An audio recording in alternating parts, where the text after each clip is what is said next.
security backstop us. He said to President Trump he trusted President Putin on a deal once before, and President Putin hadn't kept up his side of the agreement. But President Trump has... In a surprising twist, President Donald Trump is facing criticism from his own party after some controversial meetings with Ukrainian President Volodymyr Zelensky. The results of these meetings have sparked new discussions about Trump's foreign policy and revealed significant splits within the Republican Party. Some GOP members have quickly come to Trump's defense, while others have clearly criticized how he managed the situation. This has created what might be one of the biggest divides within the party in recent times.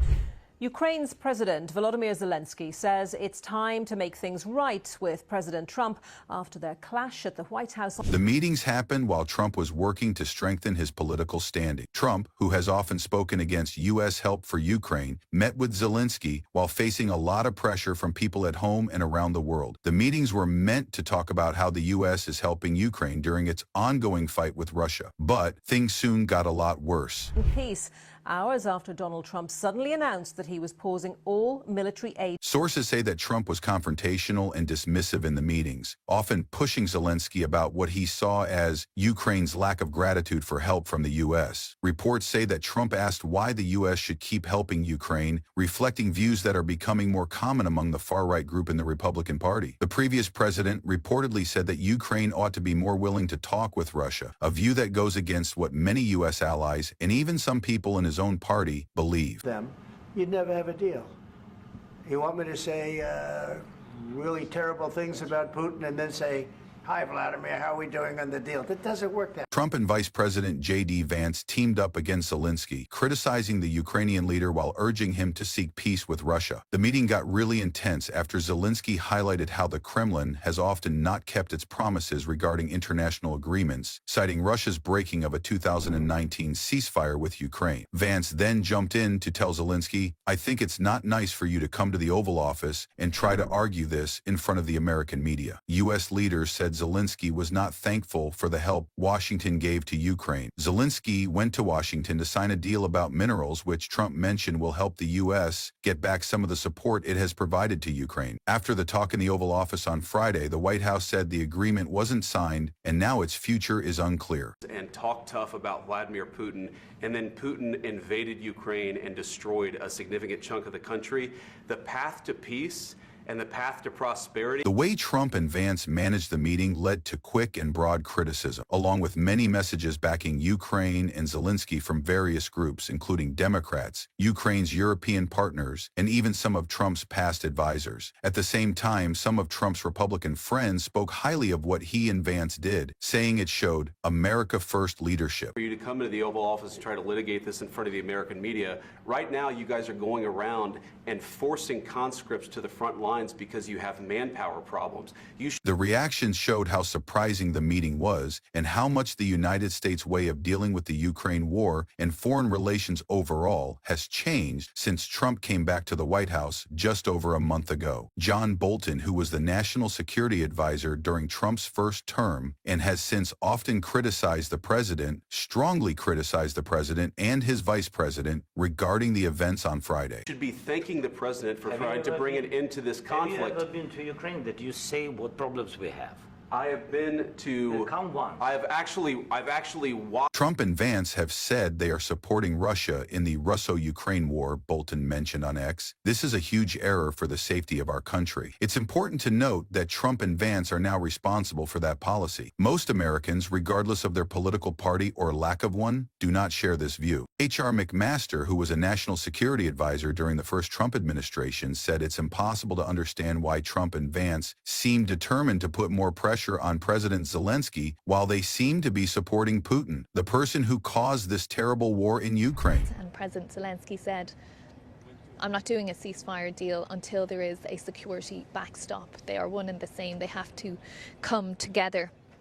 Democratic Sen. Janie Shaheen from New Hampshire, who is the top member of the Senate Foreign Relations Committee, shared on X that the outrageous display from Trump and Vance was disgraceful and downright un-American. Shaheen said Trump is choosing to support a violent leader, Putin, instead of our democratic friend, Ukraine. Sen. Chris Murphy from Connecticut, who is on the Senate Foreign Relations Committee and is one of the most vocal Democrats in the Senate about foreign policy, called the meeting a utter embarrassment for America. The response was quick. Even though Trump has had solid backing from the GOP, this time a lot of Republicans clearly shared their unhappiness with how he acted during the meetings. Some people said he was hurting the U.S. reputation around the world, while others thought he was being too gentle with Russia. Count on your support, and really, we're really happy that we have such partners and such. Mitch McConnell, the Senate Minority Leader, was one of Trump's loudest critics and has always backed Ukraine. McConnell is said to be upset about Trump's comments, cautioning that less support for Ukraine might lead to serious problems for U.S. safety and global partnerships. At the same time, Senator Lindsey Graham, who has been a supporter of Trump for a long time, also disagreed with the president's position. "We must stay strong in our support for Ukraine," Graham said in a statement. "Trump's words are risky and help Putin." Other Republican leaders like Representative Liz Cheney and Senator Mitt Romney shared these views, with Cheney even saying that Trump's stance on Ukraine was deeply un-American. Even with the criticism, Trump's strongest supporters quickly came to his defense. Representative Marjorie Taylor Greene, a prominent figure in the MAGA movement, brushed off the criticism as just another case of the establishment trying to weaken Trump. Greene said that Trump was right to worry about U.S. aid to Ukraine and that American taxpayers should know where their money is being spent. Steve Bannon, who used to work with Trump, also shared his thoughts, criticizing the GOP critics as neocons who want endless wars. Bannon said that Trump was just supporting America First idea, focusing on problems at home instead of those abroad. Tucker Carlson, a Fox News host who supports Trump, said that the mainstream media is making the issue seem bigger than it really is. Trump is bringing up the questions that people in America want to know about. Why are we paying for a conflict that doesn't belong to us, Carlson said on his show. Trump's remarks and the following reaction from Republicans have caught attention around the world. Leaders in Europe, many of whom have backed Ukraine, showed worry about what the president said. The leaders of France and Germany, Emmanuel Macron and Olaf Scholz, both showed their support for Ukraine, gently criticizing Trump's position. British Prime Minister Rishi Sunak, while being careful not to directly criticize Trump, said that staying together with Western allies is very important to fight against Russian aggression. Many people saw his comments as a caution about Trump's focus on being alone and separate. At the same time, the Kremlin reacted positively to what Trump said. Russian President Vladimir Putin has tried for a long time to reduce Western backing for Ukraine, and Trump's comments were viewed as a possible sign of trouble in the alliance. Russian state media took advantage of the situation, using it to imply that American backing for Ukraine. A bit of squabbling in front of the cameras shouldn't have happened.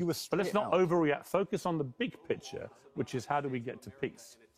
The situation between Trump and Zelensky shows a bigger problem with the identity of the Republican Party. On one side, there is the traditional part of the GOP, shown by people like McConnell and Graham, who think strong international friendships are important and see Russia as a danger that needs to be faced. On the other side, there is the MAGA movement, which focuses on America First idea that often tends to be more about staying to ourselves.